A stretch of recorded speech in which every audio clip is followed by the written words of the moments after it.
Welcome to Building the Future, hosted by Kevin Horick. With millions of listeners a month, Building the Future has quickly become one of the fastest rising programs, with a focus on interviewing startups, entrepreneurs, investors, CEOs, and more. The radio and TV show airs in 15 markets across the globe, including Silicon Valley. For full showtimes, past episodes, or to sponsor the show, please visit buildingthefutureshow.com.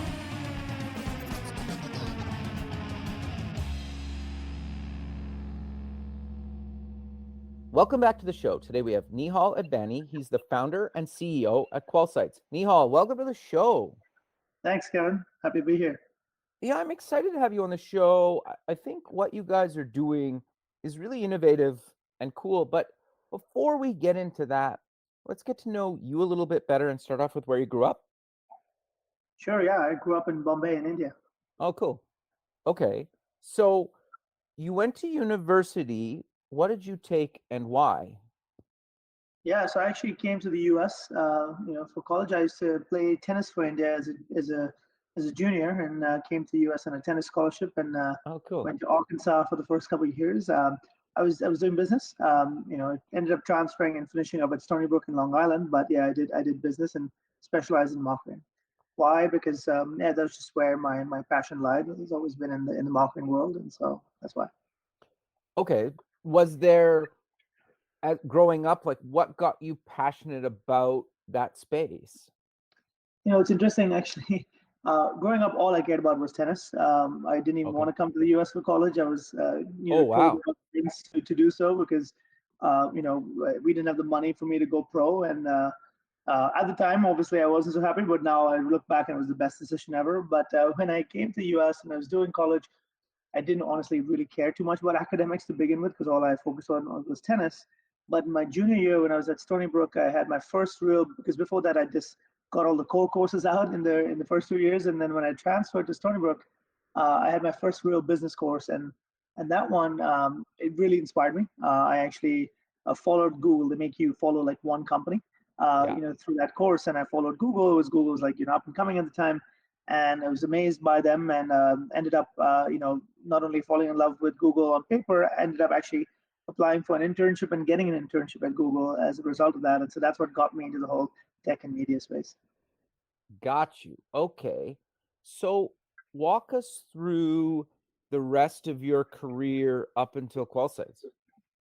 Sure, yeah. So after that Google internship, I was super inspired.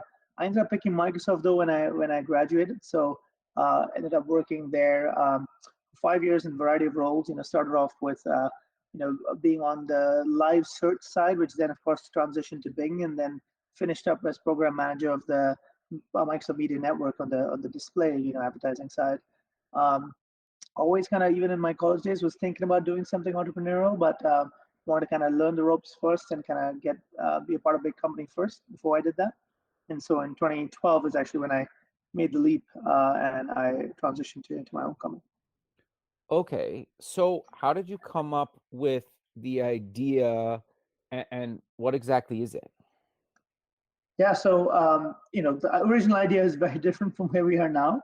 It was quite an interesting journey, but what we do now as QualSights is really we're a software platform that allows companies to get deeper and more authentic insights from consumers anywhere in the world, allowing them to essentially build better brands and products. So we have a platform that helps them understand human behavior and do that efficiently and authentically, but at scale, thanks to various capture methodologies that we offer, as well as great AI that helps them analyze this faster. Okay. So before we dive deeper into that, what did the company start off as? I'm always curious to learn about the journey of a company because you guys have been around a long time. Yeah, it's actually, we just celebrated 10-year anniversary a couple days ago. Congrats. That's awesome. Yeah, so it was a very interesting and very weird journey in some ways, because I quit Microsoft to start a travel planning company.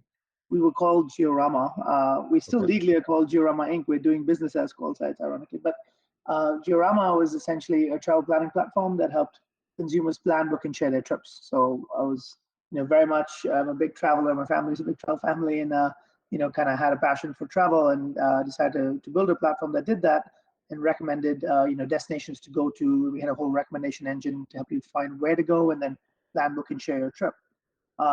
We did that for a couple of years, had a decent amount of users, but were struggling to make real money. And that's where we decided to pivot the first time to virtual travel. So in about 2014 or so, we did something really novel where we said, hey, let's do something unique while still being in travel. And we kind of turned everything on its head and said, there's all these people that want to travel but can't travel. What if we help them virtually travel through live video? This was pre-Periscope, pre-Meerkat, pre-Insta, Facebook Live, and all that good stuff. And so it was quite novel and allowed people to kind of see the world through somebody else's eyes who was on the ground there. Started off with tourism, but did education, did virtual field trips. We even worked with NASA to help kids go to NASA virtually, and worked with several universities for campus tours and inspections and all kinds of different things. We were basically all over the place because we had this great live video technology that helped people be where they couldn't be.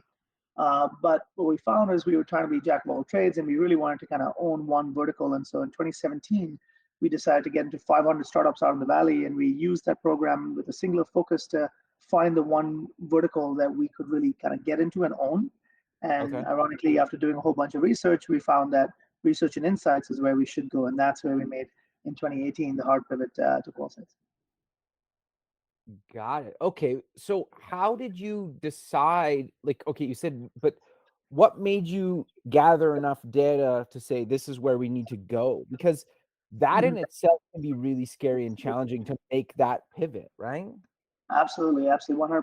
Yeah. So we learned a lot of interesting techniques. One of which was now it's so prevalent, but back then it was quite early days. But sales sequencing, email sequencing for sales. And so we basically had a few different verticals. We had some messaging and some sequences that we created, like email campaigns, basically that went out to a wide variety of relevant individuals in a few different verticals to kind of see our open rates, to see our response rates, and to see who was more interested, and where were we kind of getting a lot of better responses. And so that was one key way we kind of used at scale to kind of really figure out, okay, wow, there's real value here in this industry. But we of course had several conversations with potential clients as well as industry executives and people who've been there, done that, showed them our technology. And so it was kind of a variety of different efforts that we did over a few months that then helped us solidify that, okay, yes, it is research and insights where we should pivot to. Got it. Okay. So let's dive a little bit deeper into what the product is today. How do people actually use it from a company side and then from like a user side? Yeah. So we're B2B in that our clients are CPG companies, pharma, retail, tech, and on their end, they basically get access to our web platform that helps them set up projects to capture data in a variety of different ways, and then analyze that data through a suite of AI tools we offer, as well as present that data to their stakeholders all within the platform. On the consumer side, because this is research on consumers, so you've got consumers who actually download our app. We have a mobile app for consumers who basically raise their hands to take part in research studies. And they're selected based on demographic, geographic, psychographic criteria.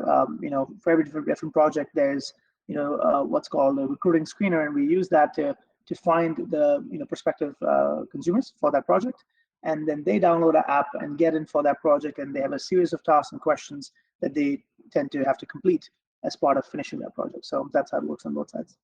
Got it. Okay. So can you give us some examples of a campaign that you don't have to give company names, but how they use the platform, and then what does the user actually have to do at the store or whatever it is? Absolutely, yeah. So we do a wide variety of things. A lot of work we do is around innovation and renovation. So whether it be early white space rather, kind of exploration, where clients will do diary studies, where let's say for a certain category they want to see how just as an example, like how they feed their pets, on a daily basis over the course, including treats and other things over the course of a week, let's say. So that's like seeing what happens, seeing what they do, kind of figuring out gaps at a very kind of early stage. There's other projects that we do at the concept stage. So let's say there is a concept for cereal that a company's coming up with, or multiple concepts rather, and they'll test them where consumers are looking at those concepts but reacting to them on video, and therefore being able to kind of have a really, from a client perspective, being able to see the gut instant reaction to the concept and hear them verbally and visually, see them react to that concept. So That's another example. Or things like even shopping, right? So in store. So let's say you want to see how people shop for a certain category. Yeah. Consumers will then take our app into the store and show us, and verbally kind of talk aloud as they're shopping for that category in terms of what they notice first, and what they value, whether it's price or other kind of factors. And they basically have a series of tasks and questions on their screen in the app that they proceed through, almost like a self-moderated video survey, if you may, that allows them to then kind of follow along and kind of answer the questions while still showing what they see. Got it. Okay. So I guess okay. So I run this campaign as a company. I get Mhm. a bunch of users to go through and do the campaign. Then what happens? Yeah, so the data is automatically, it's collected in real time, uploaded in real time. Sometimes there's also live interviews, by the way. They may be having a live conversation with the consumer. So whether it's a recorded video that then gets quickly uploaded, or whether it's a live conversation in the first hand that then gets saved, Okay. all of that's in our cloud. Clients get access to that, but more importantly, for every single video or audio, other kinds of media as well, we basically will take anything that has audio, we'll basically transcribe. If it's in a different Ah, language other than English, we'll also translate. So we can do this in over 100 languages where we'll transcribe and translate things. We then cool. use natural language processing to basically generate relevant keywords and topics that our clients can kind of, in a very quick way, leverage to kind of quickly find moments that matter. Let's say, for example, clicking on the word healthy and being able to go to all the moments where people are talking about a healthy drink or healthy foods or whatever it may be in that project. And so making it very easy for them using these topics and keywords to quickly find moments that matter. We also do sentiment and emotion analysis, based on what was said and how it was said. We do object and scene recognition. So in terms of, if you want to click on this object shelf, it will go right to when they were at a shelf in a store. So again, very quick and easy to use tools to allow our clients, even if they, looking at videos from 30, 50, 100 people, allowing them to very quickly find the moments that are most relevant.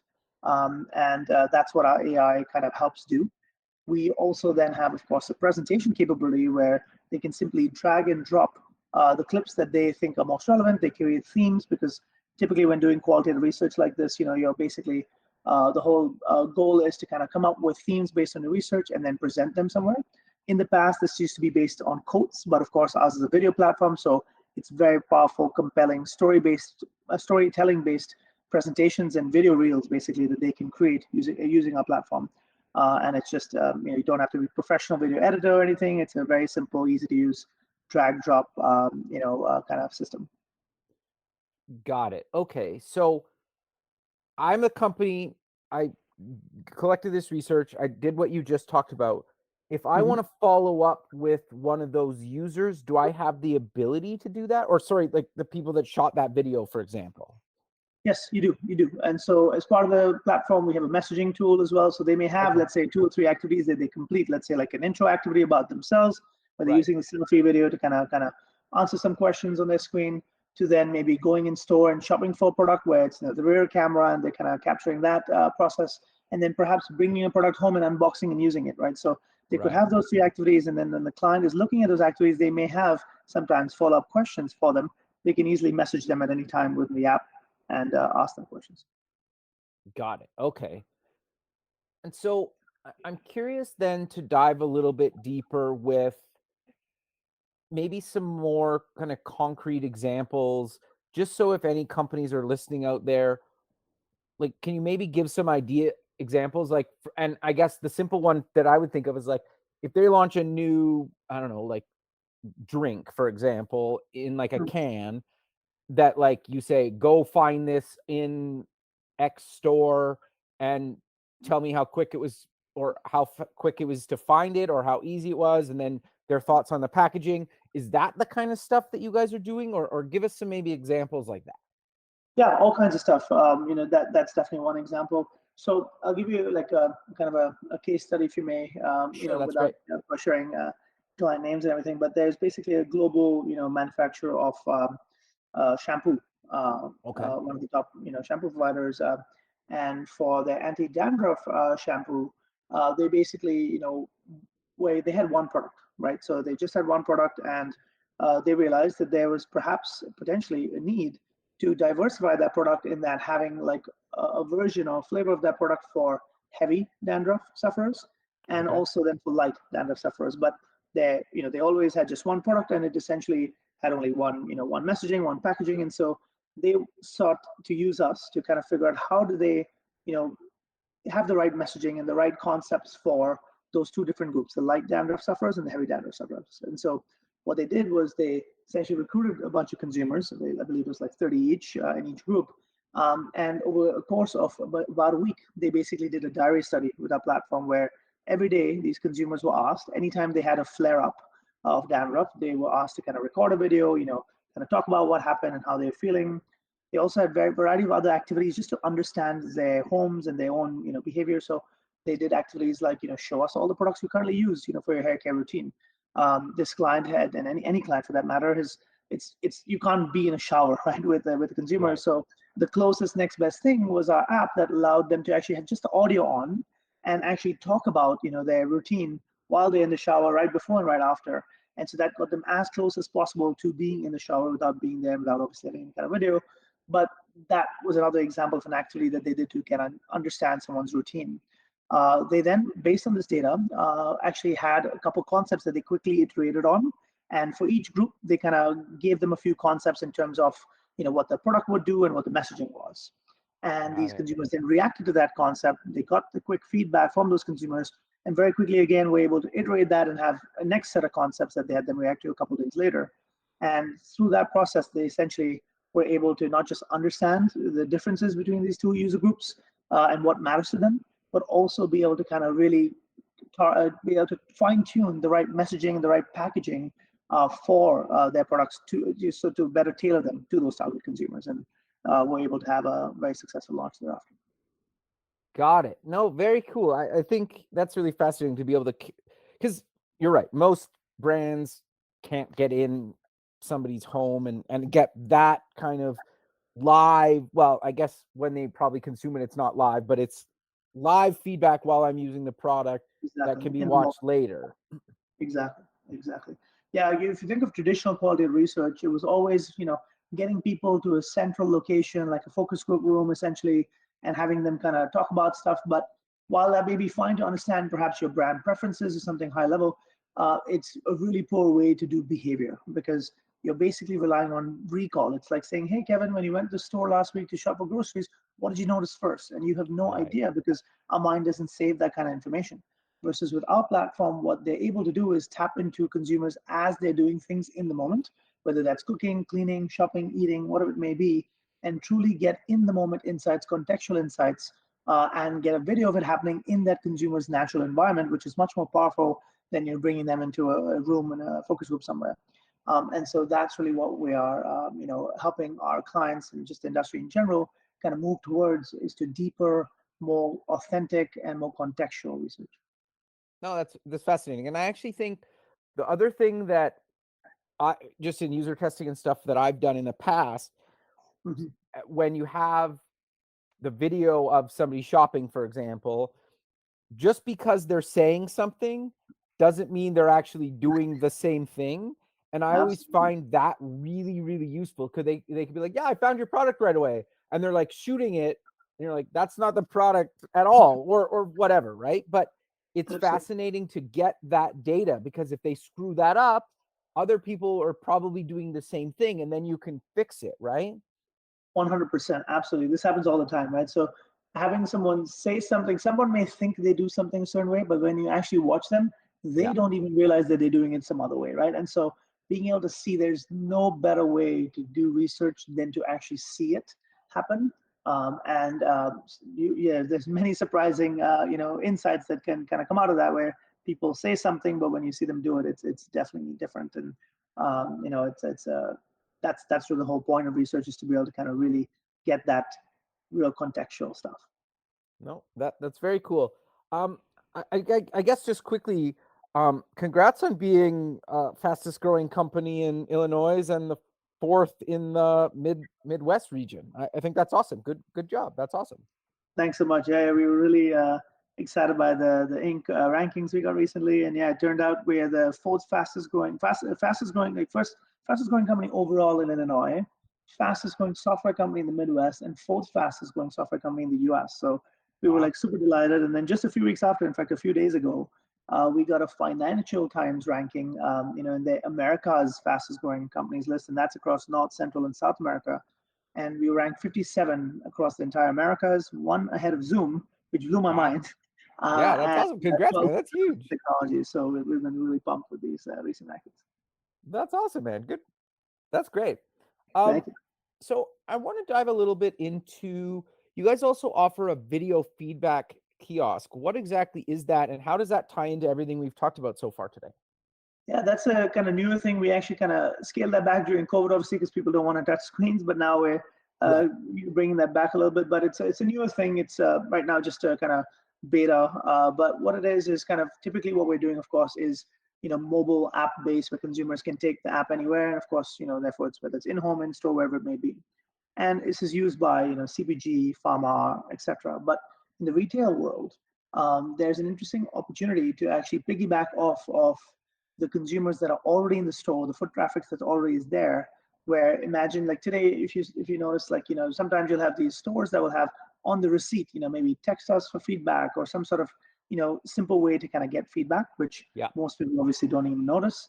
There's some other companies that are doing some text message based thing. They'll have a poster that says, okay, text XYZ for feedback, but it's all text based versus with our platform and our kiosks, particularly what a retail outlet can choose to do is essentially place this in an end cap or wherever they decide to in some strategic location and have a very quick video feedback kind of session from a consumer where they've just shopped for something and you could ask them, okay, how they felt about, that experience. So really getting that customer experience in the moment and not requiring them to download an app or anything. It's right there.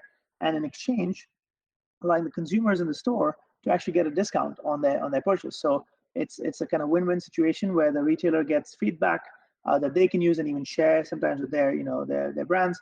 But then also, of course, the consumer gets an incentive for doing so. Very cool. No, I think that's really great. So I'm curious then, how do you monetize the platform? Yeah, so we're a SaaS platform, and our clients pay for the platform essentially either a subscription basis Yeah. or a project basis. So we have both options. The project base approach is something that allows clients who are new to us to come and try a few projects, and then they tend to typically upgrade to a subscription. And then sometimes we've got agencies. Agencies get paid by project, so they prefer to stay paying by project. So we Right. leave that option for them. But subscription, of course, has the ability for them to kind of do research at any time of the year and gives them discounts for kind of having that subscription and so on. No, I think that makes a lot of sense. So I'm curious, you mentioned earlier you celebrated 10 years as kind of being an entrepreneur. What have you learned along the way? Because you've had obviously to change some things around, you've tried some ideas, and now you're one of the fastest growing companies in North America. So, like, what advice do you give to people? Because obviously, we all know it's a bit of a roller coaster ride sometimes. Absolutely, no, it's a lot roller coaster a lot of the time, and it's something where I always kind of use this way. It's like the three P's I call it, right? It's Okay. passion, pivot, and persistence is what I think we've done really, really well. So passion, of course, you have to be super passionate about what we're doing. Otherwise, you can't last this long. With all the ups and downs you're going to have as an entrepreneur, if you don't have like some serious level of passion for what you're doing, it's going to be very hard for you to stay the course. So that's one. Pivot is something this was our third pivot, and so being flexible, having the willingness and the ability to pivot, whether it's small changes here and there or massive changes like we've had to make a couple times, completely switching industries and technologies and things like that. But being able to kind of just stay on top of what your client needs are and what the macro trends are, and being able to kind of adjust is what allows you to kind of adapt and stay ahead. And so that's another important thing, because most companies, you'll find, most startups, they start as something, but they almost always finish off as something else, whether it's a real big expansion of that idea or whether it's a complete change, like in our case. And then finally, of course, persistence, right? You just really gotta just persevere and kind of stay on it, because as you've seen in our case, right, for years we struggled, and then only the last 3.5 years now, I mean, we just had a really amazing growth, but it took a lot of time and it took a lot of energy, passion, persistence, and pivoting to finally get to the moment where we're now scaling really well. Sure. So did you bootstrap? Did you raise some money? A bit of both? Walk us through that. A bit of both. When I first started, I bootstrapped it for a couple of years, and then we raised some money, but just angel funds. And so, later this year we'll probably go institutional.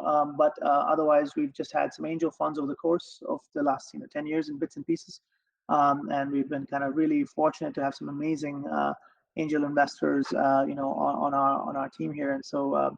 A lot of the folks, in Chicago that are very prominent investors, but also in our industry as well. So we've been really fortunate to have the group we have. Very cool. So I'm curious, was there anything from your tennis playing days that you've been able to apply to being an entrepreneur? 100%. I think a lot of the qualities I've been able to kind of benefit from comes from my discipline and my dedication and my passion and persistence in the tennis days. Right, you learn all those things playing a sport, especially playing a sport competitively. I used to play internationally, all the time, play for India and stuff in the juniors, and so it really kind of. And then of course, what's even more interesting is when you come to US for college tennis, it becomes a team sport. And so then you learn all kinds of team dynamics, and because you're basically unlike when you're just going pro or playing yourself in the juniors, you're playing singles and things like that. But even if it's doubles, just you and one more. But in college tennis, it's a whole team sport where it's a point system, and you're all kind of working together to kind of cheer each other on, and kind of there's a lot of strategy involved as well. And so I think the college tennis part of things was a lot of the team dynamics and all of that. Whereas just in general, just having a competitive sport in my background allowed me to kind of really my focus is very, very strong, and just have been through a lot of ups and downs even in the tennis days, of course, and being able to kind of just kind of withstand those and just kind of keep going is definitely a trait I learned in those days. Interesting. No, it's fascinating, right? Because I find so many things from kind of early in our life can really be helpful, like down the road, especially being an entrepreneur. Yeah, absolutely. Very cool. So I'm curious now that hopefully the pandemic is coming to an end. Yep. How has the pandemic kind of changed your business? Has it made it, obviously it's probably sped it up a bit because people want more and more data from consumers and they weren't going, in person as much? Or how has the pandemic changed your business, and how much do you think it'll go back to kind of pre-pandemic? Or are we what are your predictions, I guess, is the best question? Yeah, no, it's a great question. I think our industry in general, especially on the qualitative side, definitely got accelerated by the pandemic, because there was all of the qualitative research until recently has been kind of a legacy kind of technology legacy kind of business industry, and a lot of the companies in this space were doing, as mentioned, like in-person interviews and focus groups and those sorts of things, and weren't typically, some of them were, of course, but like some of them weren't willing to kind of switch that to digital, even though digital was equally powerful. With the pandemic, many of them got forced because there was no other way. And at the same time, the pandemic was there was some companies, it was interesting to see some companies when the pandemic started, like they stopped research. They were like, oh my God, what's going to happen? Budgets are tight, so on and so forth. Other companies actually went on the offensive, and it's those companies that have really come out on top because they really realize, hey, this is a moment where we need to truly stay on the pulse of the consumer and consumer behavior, and kind of really be able to adapt and meet consumer needs to kind of get through this and come out on top after it. And so that's been an interesting thing. But what's from our perspective and just industry as a whole, other companies like ours, it's been in a way almost a fast forwarding of sorts, which without the pandemic it would probably taken a few more years for people to digitize, versus with the people have digitized, and now that they've tried these digital platforms, whether it's simply doing your focus group or interview online, which is the basic stuff one can do, or it'd be doing the more advanced things like we promote. We offer both, by the way. We do offer interviews and focus groups as well, but we of course urge our clients to do the more contextual behavioral stuff with mobile and in the moment technologies. And so they now have a taste for that, and they realize whether it's even the simple interviews or whether it's the deeper stuff, it's great. And the fact that these digital platforms give them all of the AI capabilities and things like that, I think now they're kind of stuck. And so we don't believe people that, yeah, maybe for certain types of projects, occasionally there will be some in-person work. But otherwise, for the most part, I think the industry has had a fast forwarding of sorts to digital, and it's here to stay. No, I agree with you. I'm curious, do you have any other predictions for kind of the future of retail in the space? Because I know a number of years ago, obviously everybody thought that brick and mortar was going to totally disappear because everybody was ordering things online, and it maybe was heading that direction. I think it's kind of settled down a bit, but do you have any other predictions of kind of the future of retail or anything else related to that? Yeah, retail is interesting, right? Yeah, it's always been kind of, especially even, I mean, even pre-pandemic, right, and then pandemic as well. But it's somehow managed to kind of stay around, and it's here to stay too. It's just different, right? I think as time goes on, for retailers to, you'll see, you already see even pre-pandemic and then during, of course, so many stores cut back and reduced, the amount of stores they have and those sorts of things, which makes sense. But on the flip side, you'll also start to see, I believe, more experiential retail, because the Right. more they can make, the one thing that is hard on the digital, like, is just to, for example, like impulse purchase or other kinds of things, like just the ability to kind of walk through something and like see things around and kind of explore new products is much easier typically in the physical world, and much more, perhaps exciting than in the digital world, at least today. And so I think the retailers that kind of really focus on that and tailor the experience, to cater to that, I think would be the ones that will continue to kind of stick around and grow. Yeah, that's fair. And I think even just something as simple as an example is like, I'm just like buying jeans for me, for example. Hmm. It's once I have like a brand and I know my waist and length size of that brand, Hmm. I'm happy to order online, but I need to go to that physical store, at least once to figure out what that is, right? And I might go back just because I'm at the mall or whatever. But I think in Right. a lot of cases, people still need to at least visit your physical location, once or maybe a few times a year, just to kind of make sure their sizing is right in the clothing space. And you can give examples in different other vertical retail space, right? But and I Hmm. think sometimes too is just like, I need shampoo, for example. It's like, all I need to go now to the store because I need it now for to shower later, right? Like, where sure, you can get sometimes like hour later delivery, but I think sometimes it's just like people just need to go, right? And I think Right. that kind of got lost in translation when everybody was like, let's just get rid of retail, for Right, example. exactly. In fact, back to even your jeans example, right? On one end, okay, sizing is one piece, but I mean, jeans, for example, it's so hard, and I know this is just me, but like these colors are so similar, right? And digitally, Yeah, God, it's super hard to tell, I can imagine, versus true. in person, at least you go, you can touch and feel, and they may have new fits, new fabrics. And so being able to truly kind of experience those is sometimes essential. And then, of course, once you like XYZ, then of course you can keep reordering online. So having that blend, I agree, is great. No, very cool.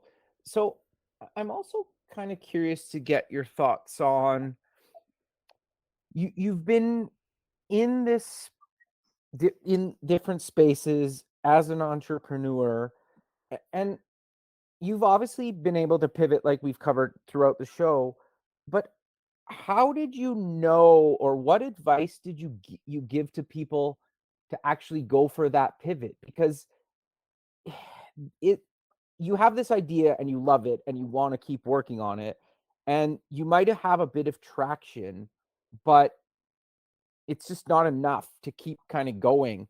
And but it can be really hard to basically just, you know, turn the ship around and go a different direction instead of kind of keep trying to force that, like, you kind of have traction.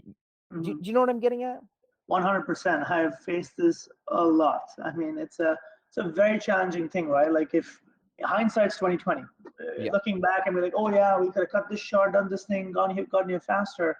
But in reality, when you're actually in there, like, it's these learnings over time that eventually, get you where we wouldn't have been here if it weren't for all the learnings and the ups and downs that we had. And the way we did it, I mean, it was hard. I mean, like, so like, we started off that travel planning platform, right? Super cool platform. Till today, there's still nothing like it. And so it was really cool product. But and we had great, we were on TechCrunch multiple times. I mean, people really loved the product, but at the same time, we weren't making money. But because people loved the product, we were hopeful, and we were like, hey, let's just keep going. Let's keep going. We have more users, and now keep in mind we are also a Chicago-based company, and Chicago VCs are much more conservative, unlike the Valley, Right. in terms of kind of taking early bets. And so we didn't raise big money; we just raised some angel money, and so it was not that we could have just had a boatload of cash and just kind of kept going. We had to be building a real business, and in a way that kind of worked out for us, because being in the Midwest forced us to think like, hey, let's focus on fundamentals of the business. And when the fundamentals weren't working long enough, that's when we had to make the tough calls. I mean, I remember talking to my tech team and telling them, like, hey guys, yeah, we're just gonna scrap all of this. Obviously didn't say it that way, but like, we're gonna scrap all of this and then switch to virtual travel. And people lost their minds. I mean, for the first few minutes at least, they're like, wait, what? And of course, once you explain to them, like, okay, hey, this is why, and this new thing is much more exciting, it's much more novel, we can do this, why, and this. And then people get on board and they realize that, yes, while they've done all this work, and especially in the tech side, a lot of that work will get lost. It was a great learning experience to get us to the next spot. And we've been fortunate to have a very amazingly flexible and supportive team that has kind of been able to kind of get behind us even throughout these periods. No, I think that's actually really good advice. So I'm curious then, now, do Mhm. you think being in a geographic region matters? Because what you just said, obviously the Valley's a little bit more, they're willing to take more of a risk, right? Where maybe other parts of the world aren't. But do you think it really matters this day and age where you're located geographically? Not anymore. So if you ask me, even 10 years ago, it didn't, right? But Okay. to VCs, it did. So it's interesting. So when you're Right. in a company, the common thesis, there was exceptions, but most VCs out west, the common thing was like, hey, yeah, you've got to be here. If you're investing in early, we want you to be close by. And that was just the traditional way of thinking. And it was going on for years, and there were some exceptions, but for the most part, that was the consensus. With the pandemic, that's another thing that changed, right? Because everyone, again, was forced virtual. People weren't meeting each other in person anyway.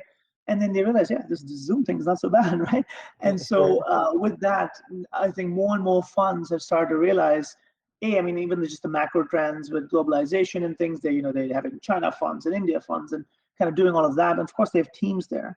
But in general, I think they've also started to realize, the Valley has bloated valuations, and you've got the Midwest that has much more reasonable valuations, yet great companies. And so there's talent everywhere, and even now the talent pools are moving, right? Earlier they were all flocking to the key tech hubs, but now they're being able to work remote, and therefore can be anywhere, and now can work from anywhere for any company. And so all of these things have changed during the pandemic that now I've always believed, but now I think many others also believe that location is no longer important, and therefore you see funds investing a lot more all over. No, I agree with you. I think I've never thought it mattered, but I think now it just doesn't really matter. You can build anything great. And I think having Absolutely. access to a global talent pool, because we all know how hard it is to find good tech talent, right? Yep. Anywhere, never mind locally. So, but we're kind of coming to the end of the show. So how about we close with mentioning where people can get more information about yourself, the company, and any other links you want to mention? Sure, absolutely. So company website is QualSights.com. That's QualSights.com. They can find me on LinkedIn. I'm Nihal Advani, Nihal. Last name's Advani. But yeah, those are perhaps the two key ways to find us. Perfect, Nihal. Well, I really appreciate you taking the time out of your day to be on the show, and I look forward to keeping in touch with you, and have a good rest of your day. Same here. Thanks so much, Kevin. Thanks for having me. Thanks very much. Okay, bye. Thanks for listening. Please visit our website at buildingthefutureshow.com to join the free community, sign up for our newsletter, or to sponsor the show. The music is done by Electric Mantra. You can check him out at electricmantra.com and keep building the future.